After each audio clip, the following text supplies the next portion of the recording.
Hi, everyone. Thank you so much for joining us tonight. This is a special conversation with the writer, director, and star of Shithouse, Cooper Raiff. And the film is now available, I think, in theaters and on demand as of a few days ago. So feel free to tell people in your local market that you can check it out or you can watch it online. And just to very briefly introduce the filmmaker, I wanted to just read his bio because he's got a very interesting story behind making this movie. He's a 23-year-old filmmaker, actor from Dallas, and he put together a movie with great friends and stolen equipment, and in a burst of bravery, tweeted the link to Jay Duplass. To his surprise, Duplass liked the movie enough to help him develop it into the version of Shithouse that made its world premiere at South by Southwest 2020. And it's his feature-length debut. So thank you so much, Cooper, for joining us. Thank you so much. We didn't talk about a cue, so I just came in. I came in hot. Oh yeah, no, that was perfect. That was perfect. I'll switch to gallery view too, so you can see us both. So there's a lot packed right into that short bio. And I thought we could really start there. As a 23-year-old, I mean, you're probably a little bit older now, right? But No, I'm 23 now. I was 22 when I made it. Yeah. Wow. Okay, so I mean, what I guess what ambition spurred that decision to just go outside the system and go ahead and make something? Obviously, because the film that you saw does not by any means implies a sort of guerrilla filmmaking. So, and you also have a lead actress that's done a lot. So give us a sense of deciding to just kind of get some equipment and make something before you even necessarily knew what it was you were going to make. Well, so I made a movie my sophomore year of college with just two friends who weren't filmmakers or actors, and they were just like really good friends who I somehow convinced to give me 5 days over spring break. And we didn't have spring break plans, and we weren't like super fun people, so it just made sense. But we made a movie in like 5 days with that like borrowed without permission equipment, and I didn't know if it was. I thought it was going to be really bad, but when I edited it together, it was pretty. I didn't hate it, and it said what I wanted it to say, and it felt raw in a special way. And so I put it on YouTube, and then I tweeted the link to Jay Duplass and said, "Bet you won't click on this link," and then email me after. And then so he got the link, and he watched it with his wife, and he emailed me like 12 hours later and said that he won the bet. And so we got lunch about a week after, and then we didn't really talk about. We just talked about the movie and like what he's up to in life, and just kind of became friends. And then over the course of the next month or so, we kind of talked about he actually was like, what if you went back and filmed some more things and made this a bigger thing? But then he kind of like, I told him the story of like, no, we just kind of really, they didn't want to, my best friends didn't want to be there. So it'd be hard for me to go back and ask them to film more. And so then I think he threw out the idea of what if you just remade the movie with professionals, and he would help. And so when he said that, I was like, yes, I would love to do that. And so over the next year, he helped mentor produce Shithouse. So then the film that we all just watched is very much a sort of a proper professional film. Yeah, I mean, not that there's any artistic judgment there. It's just to delineate from like the amateur out with the camera. Yes, right. Like the first one had 8 dead pixels, and this one didn't have any dead pixels. Like this one we had every email that went out to a crew member or a cast member had Jay Duplass's name in it 15 times. So like it felt professional in that way, but he was never on set. And so like, I think some people were expecting him to be there. But yeah, it was professional in the sense that people had worked on other movies, and the actors who we got through Instagram, we didn't have like a casting director, so it wasn't professional in that sense. And we didn't have any money that we were able to say, hey, this is professional, but we were able to say Jay Duplass's name. And people also know that it would make sense that we're not offering money, but it also makes sense that this still would be a professional thing, I guess. So that was attractive. And I think also people just, at the end of the day, want to work on things that it's really just about the movie and nothing else. Like Amy Landecker, who played my mom, is showing up, and like we didn't have a permit at this like park that we were filming the car scenes at, and there were a bunch of kids around, and she's like, "When are these kids gonna leave?" And we are like, "They're not gonna leave." And she's like, "Okay, well then where's makeup?" And like, there is no makeup. So like it was, but she liked that, and it felt like it was just about the characters, and it was nice in that way. But yeah, it was professional in the fact that like we had amazing lighting guys and an amazing DP, and it was like her first feature, but she's worked on so many other things, and so yeah, it was Well, so besides the professional aspect in terms of like a crew and equipment, what was the biggest leap in terms of your storytelling that you learned from working with Jay, in terms of the story that you had told through the 5-day shoot, the project that you sent to Jay, and then the story that came out of this? I think the biggest thing in terms of just basic storytelling is I'm not a very good storyteller. Like I think he really, I hate plot, and like I also like stay away from conflict in a weird way. Like I really, really care about themes, like care about characters, and I think the themes come from those characters, and um I really care about the arguments of those themes, but like in terms of, so I always think there's tons of conflict in my stuff, but like Jay was constantly saying, like we watched the old movie, and he's like, "Do you see how there's no conflict here?" I'm like, no, there is. Like their philosophies are entirely different. He's like, "That's not what I mean. I mean like conflict." And the other thing is, even though Jay, if you've seen the Duplass brothers like movies, it seems like very character driven, but they're actually really story driven, and like he plots like a mother, and like he really taught me how to tell a story, and you need the things in order to actually like make it somewhat watchable, because that first movie that we made wasn't watchable to people who are used to watching movies, I feel. Like I think he saw that he could shape it. I remember him, or not Jay, but Mark talking about how their films always tend to get named over the object of central conflict in their films. Yes, yeah. I yeah, and I guess in some ways, yeah, that's interesting. I've never heard that, but that's very true. Tell us about finding Dylan, because she's been doing great work for years now. And I think that the reason that I found it so compelling to watch this story was maybe she sort of brings a lot to a role that maybe I'm also sort of drawing from the things that she's done, like the kind of actress that she is, but I immediately feel like I know a lot about her when she's introduced. Yeah, like, and when you saw her in Shithouse the first time you saw her, felt like you knew a lot about her? No. I mean, like, I feel like she brings a lot of her sort of her persona, Yes. like from the Yeah. films. I got a sense of like who she was just because I think she's a fantastic actress, but Yes. you know. Yeah. Yeah. I totally agree. I think she's amazing. And I had watched her before, and she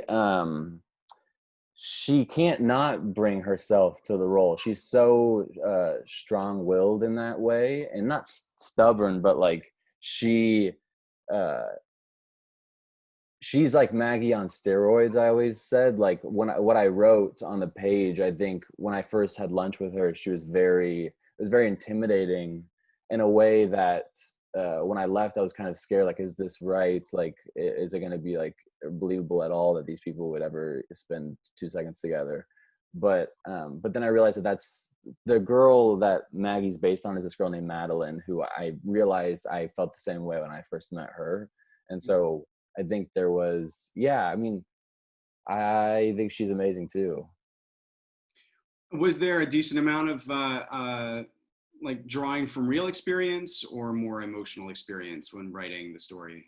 Both. I think more emotional experience, or like maybe what I was not necessarily feeling my freshman year of college, that I think I was probably on the inside, like trying not to feel.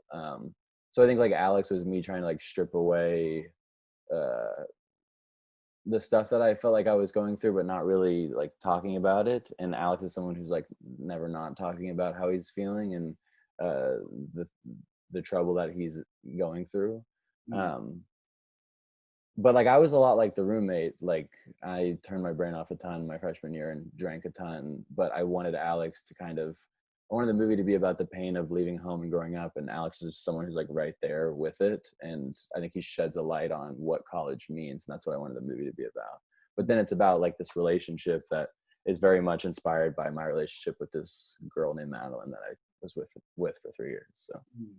that was a big part of it. Once you had Dylan cast, was there any kind of I guess further exploration in the script of how she saw her character reacting? I mean, the gut punch of her not basically of her ignoring him the next day after we witnessed such an emotionally raw and beautiful evening. Um, it just sort of hit me as like that feels very relatable and specific to that age. I mean, maybe that's not necessarily a universal experience, but when I was in my 20s, like I could see, like that sort of thing happens, and I'm curious to know a little bit about how much of that was directly in the script and how much the two of you sort of found together. It was all in the script. We just didn't have any time or money to like mess around or like find new things. So that script was very much like in place. And I always wanted, and every actor on the set was so amazing that they always brought things to it and made it feel more alive, obviously. But um, yeah, it wasn't about really finding it on set. We also did a lot of rehearsal too. So like Dylan loves to rehearse and I love to rehearse. And so that was a big reason why I think it was just like it worked so well because we see the process or whatever in the same way. Like we want to get it exactly right down to a T. And like people like Jay actually are very confident that they're just gonna like find something on set. And I don't have that confidence at all. And I think Dylan doesn't really either. Like we want to find those things before so that on set we can just go further and like transcend whatever, like just make it super like finding the magic before allows you to just feel comfortable with the magic on set. I think that's really important. But yeah, that night and then the morning after, it's something that like I've experienced so many times on both ends. And like I think it's a universal and yeah, to that age, but also just like when I thought a lot about Maggie just waking up for the first morning without her turtle and like this guy is there and I just like I think she's just like this isn't right, like this is not like guys don't usually sleep over with her and she went out on a huge limb, fragile limb, like asking him to stay the night in that moment, like that wide right before he's about to leave. And she did that because she wants company and doesn't have her turtle. And it ended up being this really nice night. But I think when you wake up, you just people like Maggie. I think you just realize I don't feel comfortable with that. All that being out there and like have been so much was experience and like she like cried in front, like it's just so much. And Alex is comfortable with that, but like Maggie is not. And I don't know if Alex is super comfortable with it, but he's just like this is he's finally feeling alive and awake and not paralyzed at school, so like he's like desperately clinging on to it. And but yeah, they're both really big extremes that I've experienced both sides of. So yeah. um I'm curious to know a little bit about naming the film Shithouse, making it a challenge for university-sponsored email blasts. Yeah, it's so hard because I did not picture Shithouse going out in an email to people to it I've had the title as Shithouse for so long that it's always weird for me when people are like, "Oh my God, your movie's called what?" Like, it was always about Alex had 18 years of like the ultimate safety net, and he got to college and it really felt like a shitty home, and like he didn't have the tools to make it any better. And I always just really cared about it being called Shithouse for that reason. And I like wanted that to be the starting point. Like I like that. I think a title of a movie is always the starting point, and that's where I wanted to start with the audience. But yeah, people hate the titles so much, and I think if I could like do it over, realizing that more people were gonna see it and like more people were gonna like be upset about it, I think probably would have called it something different. But I really did care about it. Like that's the opening scene is like, are there any other houses having it? It's like, no, this is shit house. You got to deal with your shit and like take care of yourself and like build a home that like someone can actually like coexist with their. It's just that's what the movie is to me. But people really hate it, so I should have titled it something different. I'm curious also to see you in all of these roles, how how that changes from when you were doing something that was you really just you and friends to now having a larger crew. This sort of the stakes are much higher, but you're also still directing and acting in your own film. What are some of the things that you learned along the way for people who want to do those different things? In terms of being able to focus on each part of the craft while you're doing all of it simultaneously? Well, the biggest thing is it's a great question because it was such a transition. Because with my two friends, it's like I loved them so much, and I knew they loved me so much, and we had like a trust thing, or not a trust thing, but just like uh, they knew like they were doing me a favor, and so I could take all my time or whatever. But the big leap was it was people just hate it. People don't want their director to be in scenes. Like they don't want the director worried about how they're gonna stay present in a scene. Like it requires so much patience. From we only had like 10 people on set, but that is a large number of people who are just like sitting there like while you do the scene. It feels like super inauthentic at times because you're like calling cut and you like go to the monitor and like see if we have to do it again, and right before you do it again you have to get in. It's just people did not fuck with that on set. Like we had the, not saying that everyone hated each other or hated me, but like I was constantly asking for forgiveness. Like, I'm so sorry. And they're like, you're so sorry that you're doing all the roles. Like that was your decision. That's why we're here. And it's like, that's the thing that I would tell people is like, it requires really, really professional people who are on your team about what's happening. And for me, I never had trouble focusing on each part of the craft. I think they're all the same muscles, and like I liked having no barriers there. Like I knew what I wanted as an actor. I knew what I wanted uh, as a writer and a director. Like that, it wasn't hard for me really ever. I liked it, but it's just looking at Dylan and Dylan just like, all right, Alex, director, like what do you want? It's like that's the hard part. Yeah. And so I think I would just tell people, make sure you know that aspect of it, because I think everyone does know what it's going to be like for themselves to act in something that they're directing. It makes sense in a way, in a huge way. And so don't be afraid of that, but be afraid of like, make sure you're communicating to people that it's going to require a lot of patience and resentment possibly. Was there then also like a philosophy to how you were going to do the cinematography that came out of that?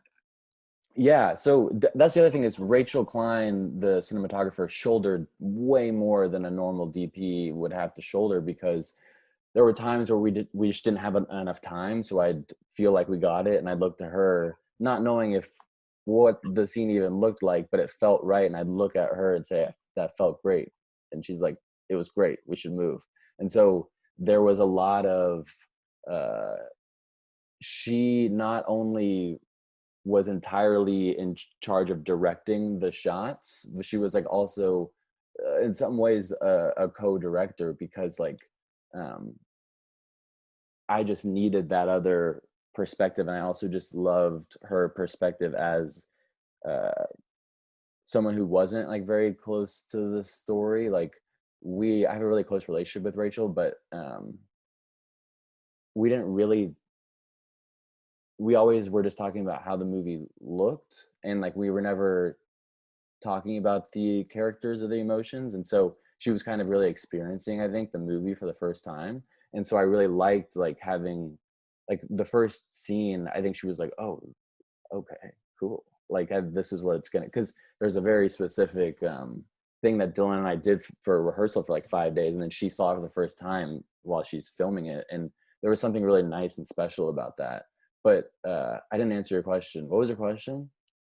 It was like approach to shooting it to cinematography. So you are answering it. Yes, yeah. So the other thing is, the like simple answer is she made this awesome PowerPoint of, I told her some movies that I loved and I wasn't even thinking about how they were shot, but she watched those and she put together this PowerPoint with a bunch of stills, and I just like, and she had me go through and tell her which felt the best to me. And then from there she put together like a look packet with this guy named Teddy, who was like our PA slash art guy slash production designer. And so us three kind of like sat down and like thought of the look of the movie, and also real knew that on set we weren't going to have a lot of time to get a bunch of different angles. So there was a couple, like we were planning for, this is going to be one shot and that's the whole scene. I'm curious, since this film is such a sort of like a intimate and it feels very honest portrayal of like a one night stand that obviously has a lot more going on, but ultimately it's about dating in college, right? So are you finding reactions to it differing between men and women? Yes, definitely.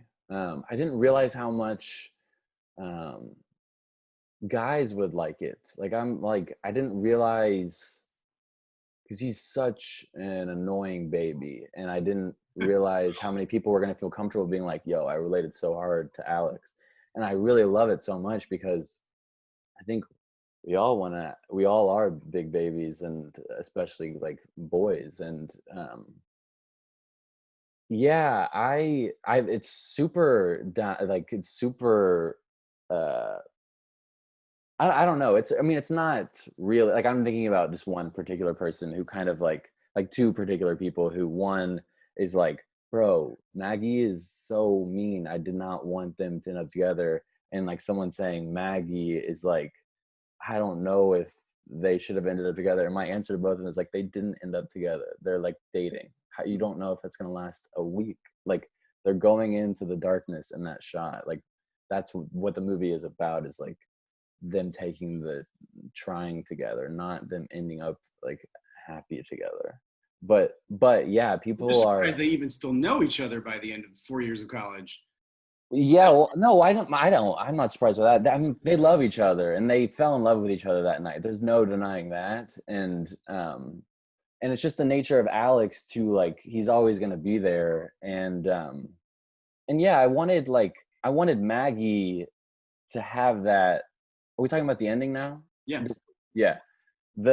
For that, I like, some people don't like the ending, and I really hate that because I really wanted Maggie to have her arc. Like I think people are discounting that she is someone who like she has to grow, and like the the phone call that Alex has with his mom, and he's like, I at least want to try. Like Maggie needs her, I at least want to try, and that's what that last scene is like, I want to give this a go. And like I almost had Alex say like, I don't know if you want that, but like I want people to find comfort in that Alex will always be there, and that's who he is, and he's like deeply in love with her, and like she is too, and she's more like him than she would ever want to admit. But like uh yeah, I mean, I'm not surprised that they know each other. I think I would love for them to get married, but I think they're just so not compatible that they're not going to end up together, but they gotta try. And but yeah, I think it's also with that argument, like people were very split on that argument. And um I I that's a whole nother thing, I guess. But I wish people would be okay with separating me from Alex. Like I'm not writing emotional propaganda. Like I'm not. you can hate Alex's guts, like, but you have to also think about the night, like there's things that are earned, but there's not, like, he's a horrible person, says horrible things sometimes, and like, but he is who he is, and Maggie is who she is, and they're foils for each other in that way that, like, they're not, I don't think they should get married, I wouldn't advise that, but like they need to spend that night together that they spent, like, they're very intrigued by each other because they were raised in such opposite homes, and like college is about figuring out who you are outside of that home, and that's who we gravitate towards. And so I don't know, I love them together, but also I want people to know that it's not like, yes, it was based on my relationship, but like we're not like foils for each other in that way. Like both characters are inspired by parts of us, but I don't, I was trying to say something, like I wasn't, you know. It's not a documentary about your life. Right. Tell us about taking the film to a virtual festival. I mean, we had Janet Pearson come and talk earlier in the summer about South by Southwest, and I'm curious what that experience was like for you. Just because, you know, we have a lot of students who have shorts, and right now this is the world that they're living in. Is, you know, do you wait? Do you hold on to it? Do you put it in a virtual festival? What does that mean down the line? And you know, you really must have been one of the first to take the plunge, right? Yeah, well, I didn't have a choice. It was just it got canceled, and then we didn't know that anything was going to happen, but then at the last second they were like, we're going to go ahead with the jury awards and do it virtual, but only like 4 judges saw it, so it wasn't like a virtual, like no audience, there wasn't an audience. So you didn't do the virtual part of it? No, well, no one did. There was no, like, South by Southwest didn't have a virtual but they aspect. were doing some part of it on Amazon. Yes, we didn't do that because that wouldn't have allowed us to have gotten bought. Like, okay. All the shorts did that because they knew that they weren't gonna get bought, but none of the feature films, the North American movies did. Like, some international movies did that because they didn't think that they were gonna get picked up here or something. But if we had gone forth with that Amazon thing, we wouldn't have been able to like have a release with IFC or anything like that. And of course, you're from Texas, so having South by Southwest canceled must have been a particularly big blow.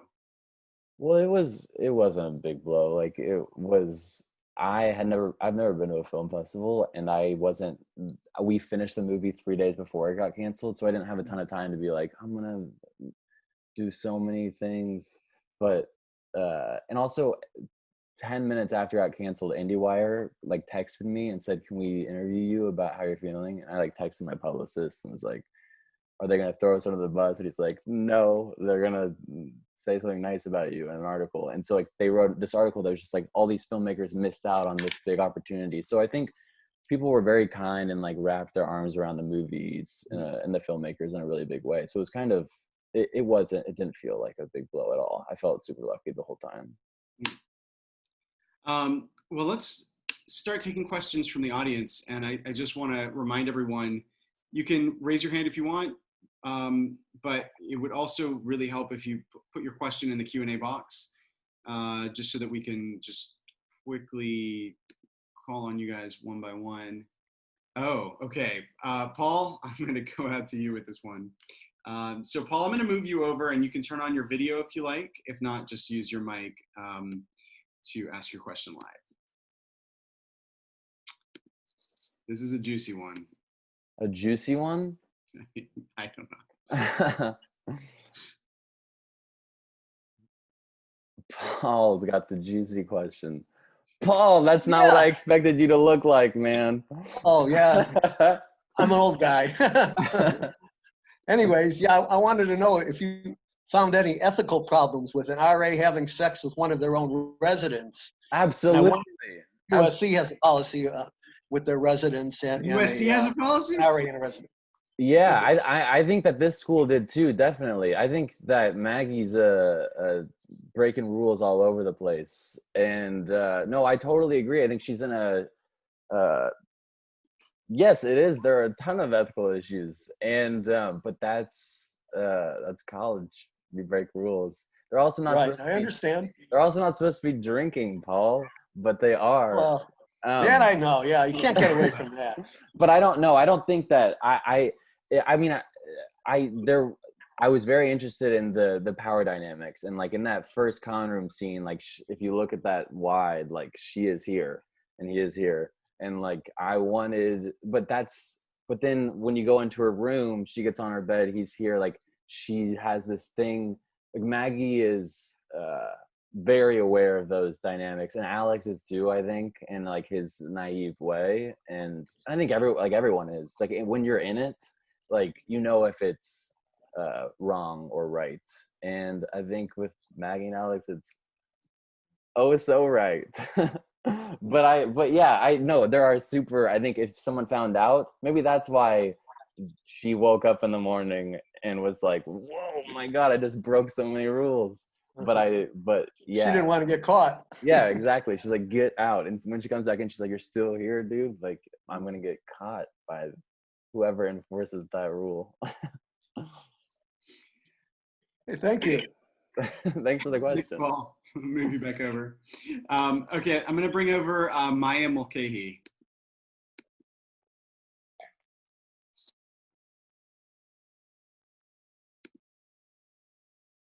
Hello, is it working? I've never been Yes. brought out before. I like cannot talk about your movie enough. Like if I could take out an advertisement, if I had the money, I would put it everywhere. I'm telling everyone in all my classes, I was like, Thank you. watch Shithouse. Like I started like from the first scene when that stuffed animal says, let's start packing. I was like, I've committed to this. I will like die for this character. So thank you for making this movie. My question was, I'd read this on the internet, and I know the internet maybe is lying, but the internet said that the person that Maggie's character is based off of played herself in the original 90 minutes. Yeah, she did. What was that experience like acting with her and exploring that whole thing? It was horrible for the 5 days that we filmed it, but then when Jay came in and said he liked it, she all of a sudden her memory was like, we had a great time. So it was I mean it wasn't horrible, but she is not an actor and doesn't want to be an actor, so she was very resentful and hated my guts the whole time. But it was like there were like scenes where it felt Jay really liked it, I think, because it kind of felt like a documentary, and it kind of felt like I was making a movie about my relationship and like was acting in it and wanted to kind of explore. Like it was very interesting in that way, and I think we were all aware of that. But yeah, it was fun, and I gave the movie to IFC. So if DVDs are still a thing, I think that is going to be on a DVD. So I think it's really interesting to see how the movie's grown too. But yeah, that whole dynamic with acting with your real girlfriend is bizarre and really special too. But Very thanks cool. so much for saying all that nice stuff. I really appreciate Yeah, I'm continuing to plug it, and I have that link. I think the link expires soon, but once it's out, I'm gonna tell everyone. Like it's out right now. It's out right now. It is? It's Where on, is it on? It's on VOD, like Amazon Prime. Don't do that. Okay. Like Vudu and Okay. like DirecTV and all those things. Okay, good. Because I literally looked and it said not streaming yet, and I was like, no, everyone needs to watch it. Yeah, I'll die. It's out now. It's out now. Yes. Well, thank you. Thank so you. much. Okay, moving you back, and we'll call on Carmen. Also, Alex, if Yeah. you want, if these people, I feel like if people might want to ask questions and not have to do that because it's so hard. But if people want to, that's awesome. But if you can, should we say if you just want to ask a question, you don't have to. I love Nobody talking. has to turn on their video. Okay, great. That's I do want you to. I just know that I would. No. They're also used to it by now because we've been doing webinars for months. But yeah, I mean the video thing is really just a nice thing for everyone to see each other. But you know, microphone is fine, and you know, also of course you can always say in the question that you put in the box that you want the moderator to read it. But Cool. no, for the most part, it's. I mean, you know, I don't have the power to turn on anyone's video. They have to Right. actually choose to do it themselves. Right. All right, Carmen, bringing you over.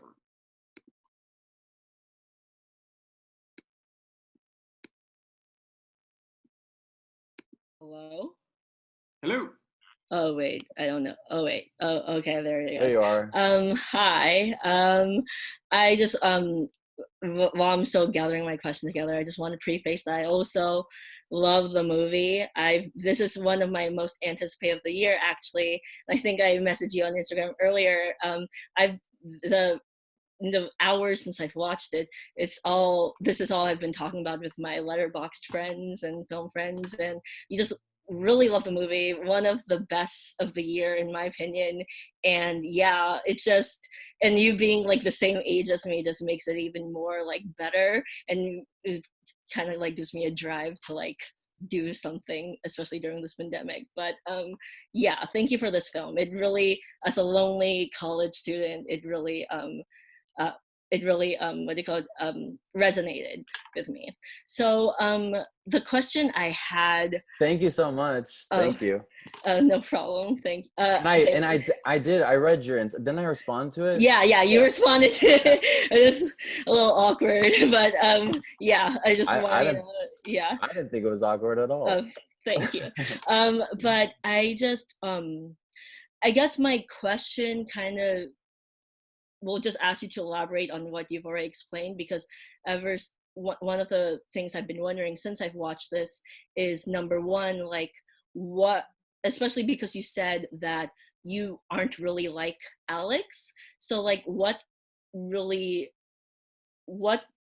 drove you to like originate the story, like if and how much of it, like you explained some aspects of how it was taken out of your own life, but like also like just like what kind of just like made you think like this is a story I want to tell. And when unfortunately I never got to see your guerrilla style version of this film, but what do you think, how did filming it guerrilla style enhance that version of like the original story versus how it actually came out with like a real like with the Duplass with Jay or with Mark, Jay, it was Jay, right? With Jay helping you and with the professionals, like what's the difference between those two, and like what, yeah, I just want to know like where this came from basically. Yes. The first question was more like remind me what the first one was. Like what kind of like drove you to tell this story?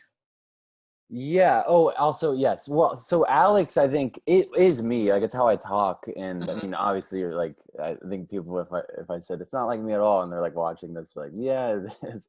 But like, I think it was me trying. I really wanted to talk about what I thought. I think college is so bizarre. I think leaving your first home is such a weird thing that every single person kind of has to do, even if you're going down the street. And I wanted to make a movie that is like, it's weird that we don't talk about how hard it is to fall asleep under that new ceiling for the first night. And it's like weird that parents just have to drop you off and leave you there. And so I wanted to make a movie that like confronts that in an extreme way, and like has those very painful moments of like, we have to say like goodbye, like, and we're not saying goodbye. And so I think Alex is all of my feelings inside just like really concentrated and like brought to the surface, and like and just realizing that if they were brought to the surface, like it would paralyze that person. And so I think Alex is me trying to say what exactly college is, and by saying that, I've created this character who is like totally paralyzed by it all and can't move at all. And so and I really liked that arc of like realizing like, oh, I have to just start walking, and like I have to start making my bed and start taking responsibility for, because like for me, it was the first time where I had to like make friends, and my like shyness was an obstacle in a way. So I am so much like Alex, and it definitely came from my experience. But I think also Maggie and Sam came from my experience of like those are ways, the ways that they cope and survive and endure all that pain are ways that I endured that pain as well. And so they're all three kind of versions of, they're all dealing with the same thing. And yeah, I think that's where it came from. And then your second question was more about the first movie and how it, like what's like different between like your guerrilla style and the original script versus like this professional cast and this professional like. I think the main difference was I wrote the script for the first thing really fast and didn't think about everything. It kind of just came out of me. Like, we were trying to think of what's this movie going to be about, and we were on a college campus, so I was like, it should be about college. And so we ended up just writing a turtle dying and us like walking up and doing a burial and saying goodbye to, and it kind of was just like her saying goodbye to her childhood turtle and Alex saying goodbye to helping her saying goodbye, but it helps him say goodbye. Like but it was very simplistic, and it was like a lot of it was like subconscious, and then going back was really nice because I realized, oh, I'm really trying to say so much here, and there was so much that was like so close to home, and so kind of just going back and making it into a story that where I'm like communicating the themes rather than just like them coming outside of like weird parts of my brain. But yeah, it was so nice to do that. It was Jay kind of gave me permission to no, you can spend your time on making this script really good, because I was going to school while I made that first one, and so I was like, this might be a total waste of time, but I just like, so I did it really fast. But to have the confidence of Jay liking it, like that gave me a ton of confidence, and also give me this green light to spend my time on it, because it was like he told me it was like worth something kind of. But yeah, that was the journey. Yeah, it was definitely it came out great. Yeah. Thank you so much. Thank you. Thanks, Carmen. I'm going to move you back and call on Andrew. And then Charlotte asked me to read her questions, so when we get to the next one, I'll just do that.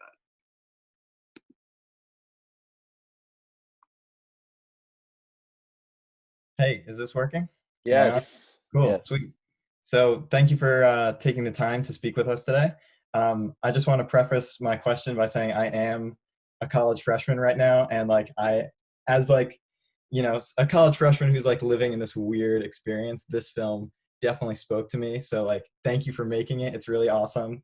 So my question is really about like what, you know, from the perspective of like a young writer director, like what career path are you like considering pursuing, or like what other projects do you have in mind, and like where do you go from here, I guess, is like my question.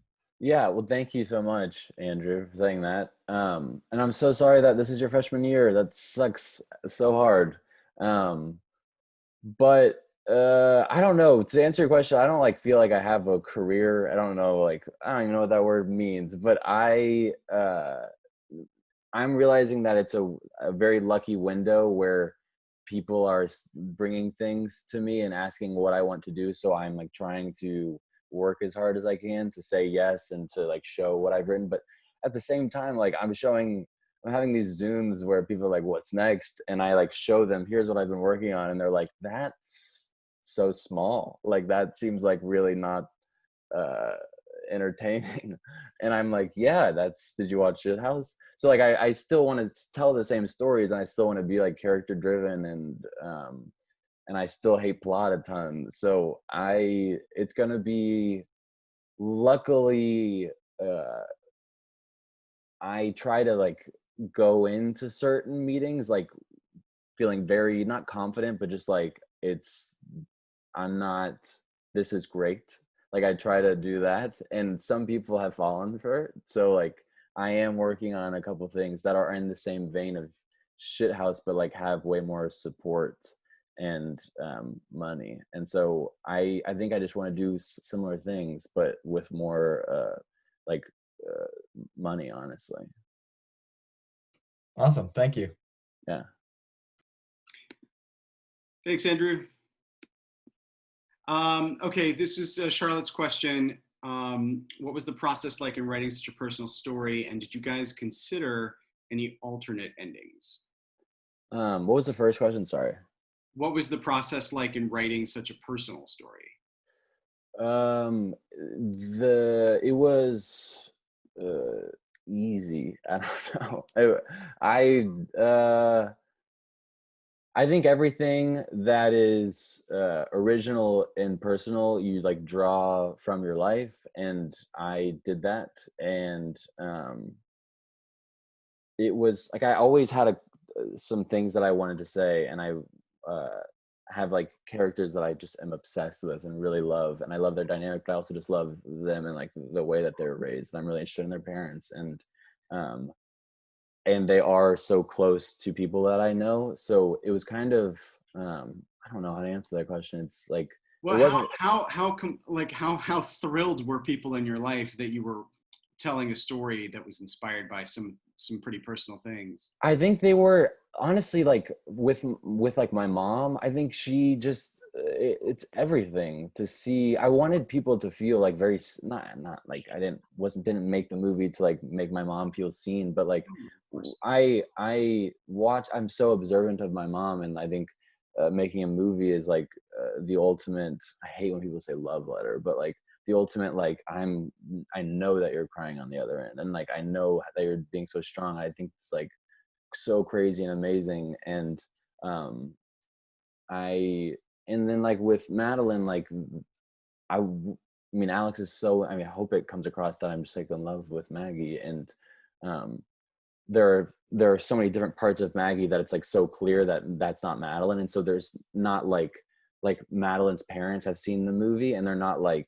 what? So there's they have that distance, like because there's so many things that are so clearly not them, but there are certain aspects that I think make them feel seen in a way that's like, oh, that's how you feel, and that, or that's how much I love you, or whatnot. But to answer the question, what about yeah. life at your university?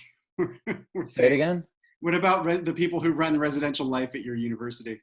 I haven't talked to them. I don't know how they feel, and I don't care how they feel. Though they might hate the movie. I don't know if Occidental. I did a Q&A with Occidental, and the whole time I was like, I don't know. I call the movie Shithouse, but yeah. I mean, those people I don't really care about how they feel, but I do care about the people close to me, and I think that they love it so much because it's not like I'm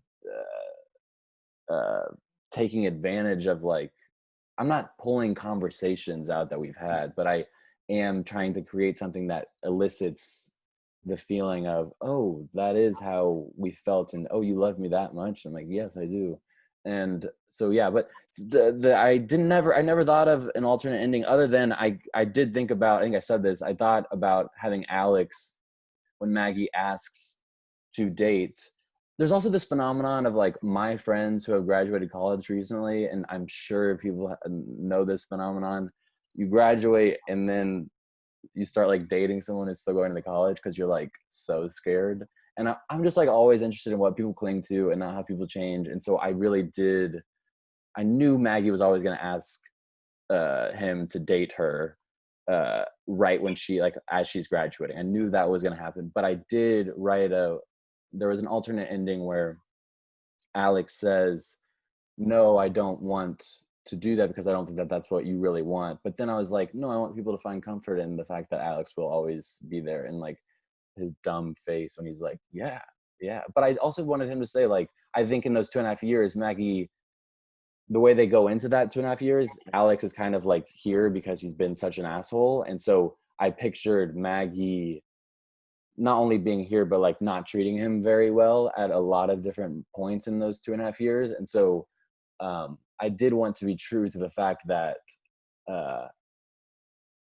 Maggie does have to say yes to the sensitivity because that's what she's getting herself into. And but yeah, no, that was the only alternate ending that I wrote, and I didn't like that.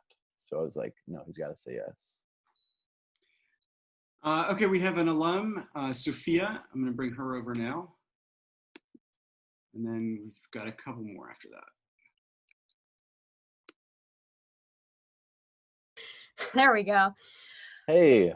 The panelist. Wow. All right, I have to fangirl a bit too, like everybody else, that I appreciate you showing this other side of college life that I feel is kind of underrepresented, kind of seeing the same experience a lot. So I appreciate that. Thank you. My mom and I watched it together, and we both like were hitting the same emotional points with the talk with the mom and sister in the car and the stuffed animal confidant. I love that. So would you recommend to people starting out the tweeting out your work method of breaking into the industry? Would you recommend that to others?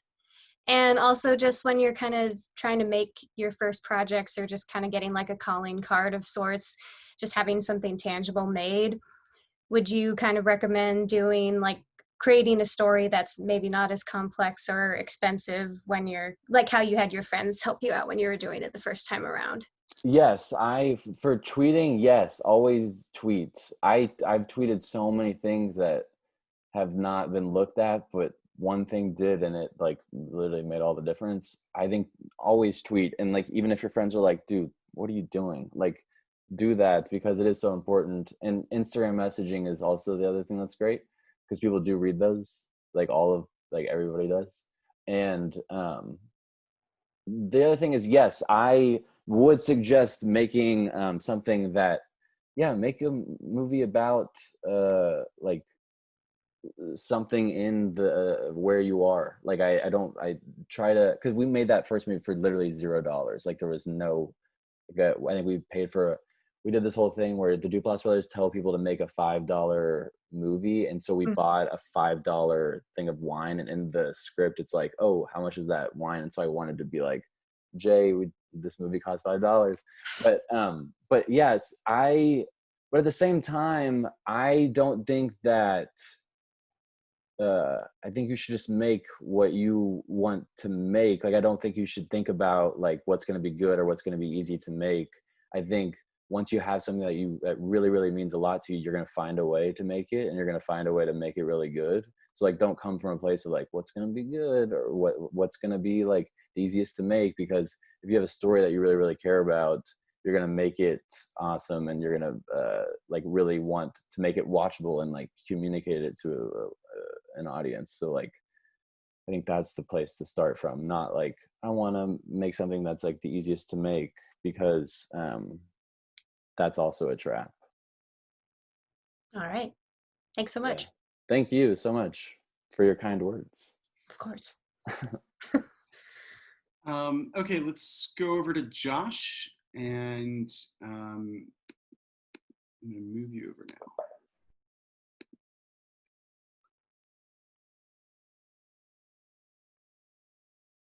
Hi guys, how's it going? Hey Josh. I love the movie. I don't want to, harp on that too much. But I watched it until my screener said I couldn't anymore. I thought it was great. I also thought it was funny that you said that you didn't foresee the movie appealing so much to guys. And for me, what appealed so much to me was it felt very cathartic to watch a guy sort of let down all those walls and be the baby that, you said that he was. And I thought that performative element of being a guy was also really well reflected in his relationship with his roommate. So I was wondering why you felt in the first place that it was important to have that full arc with the roommate alongside the main love story. It was also cathartic for me too. Like that's what I loved about like playing that role, was like doing that. Like when the camera's on you and you're like, yep, you got to do this scene. It's like, it felt so, people are like, how'd you do that? It's like, it was so easy because I've always wanted to do that. And the camera was like, you can do it now, you have to, because it's written in the script.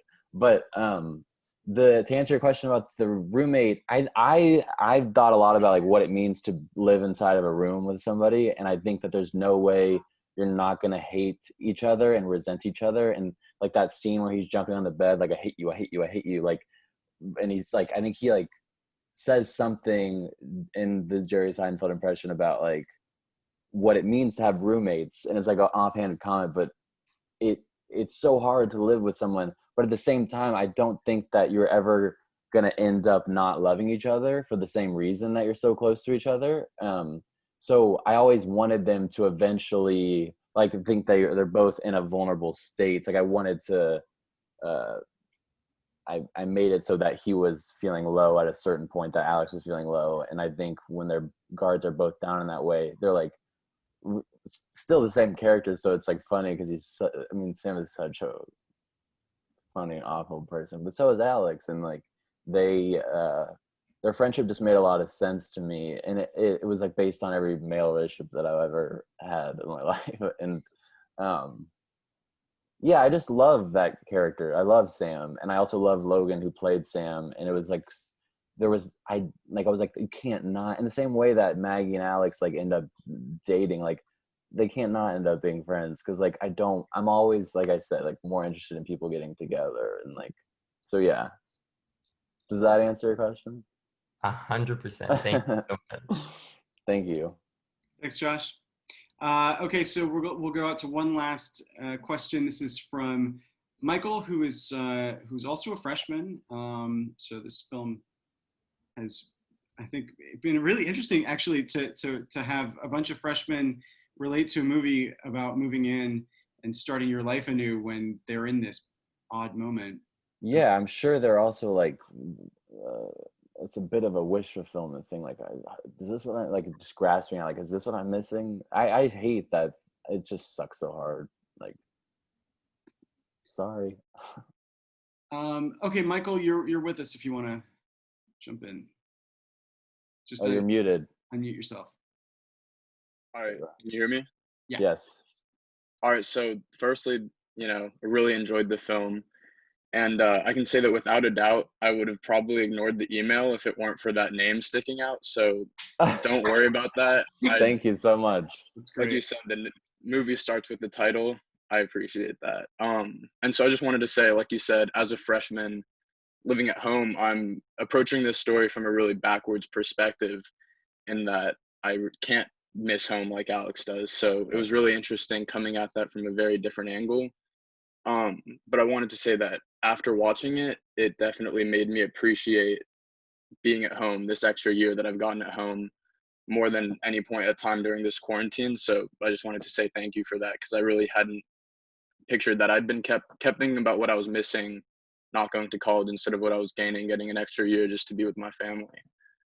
And then my question was just, if you had a chance to redo it all, would you change anything? Yeah, well, first of all, I got chills. Thanks for saying that. I am so glad that it made you feel that way. Yeah, get your hugs in while you can. But to answer the question, yeah, there's tons of things that I would have done differently. In terms of the movie, I want to say no. Like the way it ended up, I love the way it ended up, and I wouldn't go back and change anything, because if I'd said yes, that would keep me up at night. So I just want to stay firm in that. But in terms of what I've learned so much going forward about, like, I just like learned how to make a movie. And so if I could go back, I would, my relationships with everybody in the crew, and not the cast, because I think the cast was kind of, they were my friends, but like the professionals who I met the first day on set, I would have gone back and made sure that I sat down with them before that first day, and like tried to cultivate some sort of meaningful relationship, that when I ask for overtime and like say that I can't pay you for overtime, like I want to be able to have them still respect me, and respect me enough to like say no. And I'm like, I wish I was closer with certain people, and moving forward, I won't make a movie unless I have that close relationship. And that would be my advice to anyone. Like, definitely make sure you guys love each other, because if you don't, like, you're gonna see each other at your worst, and that's no fun to do with someone like the roommate, like people you don't know very well, and you're like, don't look at me.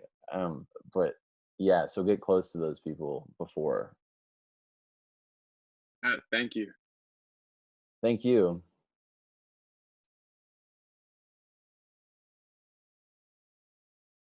Okay, I'm glad I was able to catch myself before having to hear you're muted. Thank you so much for joining us. I'm just really, really glad that we are still able to do stuff like this and get to discover new talent. And I think it's amazing to have someone who's 23 and got a film that people, quite frankly, loved, that they were like so passionate when talking to you about it. That's just like a really special accomplishment for anyone, but it's also particularly inspiring right now. I think as people have limited resources and they're thinking like, maybe I can do something small, even with COVID protocols. And it's like, and then it could lead to someone like Jay taking me under their wing and getting, things in place for a bigger film. It's just like, it's a great story and it's a great film. So it's really nice to be able to chat with you about it. Thank you so much. It's been so fun talking to everybody. And thanks everybody. And when you have your next film, there's a movie theater that will hopefully once again house human beings on campus. Yeah. Hope to see you there. Yes, I'd love that. Thank you so much. It was really nice to meet you. Same here. Good night.